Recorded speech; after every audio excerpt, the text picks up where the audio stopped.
Io sono il presidente dell'associazione che si chiama Carretera Central. Carretera Central, per chi è stato a Cuba sa che cos'è, è la strada principale che collega l'isola. Noi siamo nati lì, non sto a fare per la nostra storia, perché per chi vuole può andare sul nostro sito e ci incontra. Abbiamo un festival che si chiama Circo Mondo, che lavora sul ciclo sociale somministrato, un festival internazionale che facciamo a San Gimignano. In quell'occasione, insieme a Tiziana che coordinava, come diceva prima, un gruppo di lavoro e molti altri partner di livello nazionale, è nata questa idea di lanciare una carta europea per i diritti dei minori stranieri non accompagnati. L'idea nasce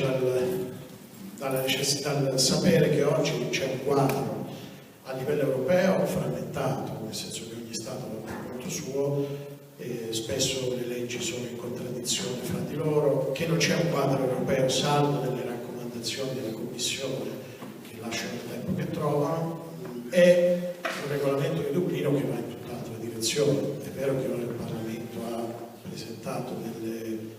europeo ha presentato delle modifiche, lo sappiamo anche che poi non sarà il Parlamento europeo che deciderà davvero cosa succederà. In Italia è stata approvata da poco una legge, ma il motivo perché noi lavoriamo insieme ai nostri partner su questa questione è anche culturale, anzi per prima culturale. Non bastano poi le leggi, possiamo avere la migliore legge del mondo, ma se poi il vento, come dicevano prima, culturale, qualcuno ha detto di levare la parola culturale, il vento che tira, va in un'altra direzione, puoi avere anche una buona legge e poi non viene applicata. E questo noi per esempio pensiamo che succederà in parte con la legge Zampa in Italia.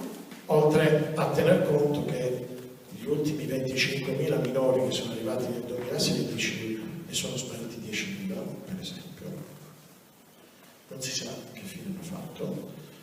Probabilmente una parte ha raggiunto qualche parente, degli amici in giro per l'Europa, una parte sarà finita nel giro della prostituzione, della criminalità. C'è anche chi sostiene, ed è l'Interpol, traffico di organi. Questo vuol dire che c'è una situazione solo sul suolo europeo, perché questi 25.000 sono quelli che sono sbarcati in Italia. Poi ci sono quelli che arrivano via terra, di cui si sa poco, perché la notizia di solito è su quelli che arrivano, diciamo, sulle nostre coste. Poi ci sono quelli che sono fermi dall'altra parte. Sono tutti minori, soli. Lì avete visto l'estratto, quel documentario è molto bello, vi invito ad andare a cercarlo, si trova in rete e anche sul nostro sito della Carta di San Gimignano da qualche parte, perché racconta che cosa succede in questi luoghi, e succedono cose terribili. Quindi la nostra battaglia, che non è solo la battaglia di Carretera Central, ma di tutta questa partnership che sta nascendo, è quella di costruire, diciamo, una carovana culturale che ottenga dei risultati che vanno in un'altra direzione, sia sul piano legislativo, di quadro legislativo, che culturali, coinvolgendo dal basso enti locali. Quindi oggi noi siamo molto interessati ad avere nuove adesioni, nuovi partner che collaborano con noi sul piano molto parapetico, perché il nostro è un cantiere aperto, chiunque può scriverci e dire io ho un'idea, vorrei aderire, si potrebbe fare questo piuttosto che quest'altra cosa, e di solito diciamo di sì, salvo che non ci vengano proposte cose assurde o con costi esorbitanti, perché chiaramente la campagna ha un costo, noi stiamo lavorando anche a questa parte, ma in questa fase a chi chiediamo di diventare partner non stiamo chiedendo soldi, ma idee e possibilità di adesioni anche di piccole associazioni o piccoli comuni. Noi con Tiziana abbiamo individuato per esempio dei comuni in Calabria che aderiranno, che sono piccolissimi, ma la questione è anche simbolica, è anche, diciamo, un'adesione culturale. Questo ho detto tutto.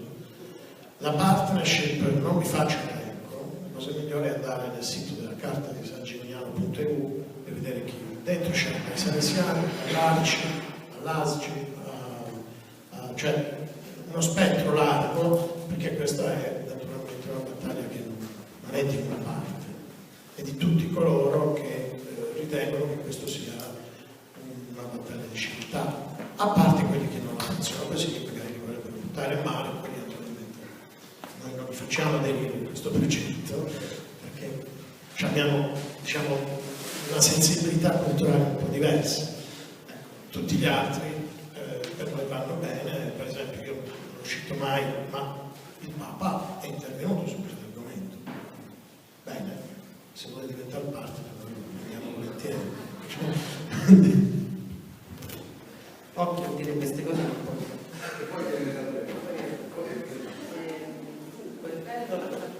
La carta di San Gimignano è che è stata presentata a Bruxelles, poi c'è stato un secondo appuntamento a Bruxelles, quindi segue una trafila del tutto burocratica e istituzionale, ma nonostante ciò devi cercare il consenso diffuso, e quindi in questo senso invece i piccoli enti e piccole associazioni di diffusione all'interno dei territori fondamentali nell'area euro-mediterranea. Tra pochi giorni sarà online il video in cui Chiara e Adriano spiegano un po' meglio il video, tutti i punti, insomma, e poi sarà associato a quello ovviamente la carta che potrete leggere in italiano e in inglese, e anche pubblicheremo quello che sarà una forma di invito all'adesione. Quindi, detto questo, io direi che potremmo aprire i lavori. Oggi ci sono 3 tavoli che dirò ovviamente in italiano, e quindi le parole, il linguaggio e la deontologia, troverete fuori da ogni stanza il cartello, la sostenibilità che si svolgerà credo qui, e poi alla fine il network nella sala invece dell'atrio. Buon lavoro e ci vediamo alle ore 13 per il pranzo e la condivisione conclusiva.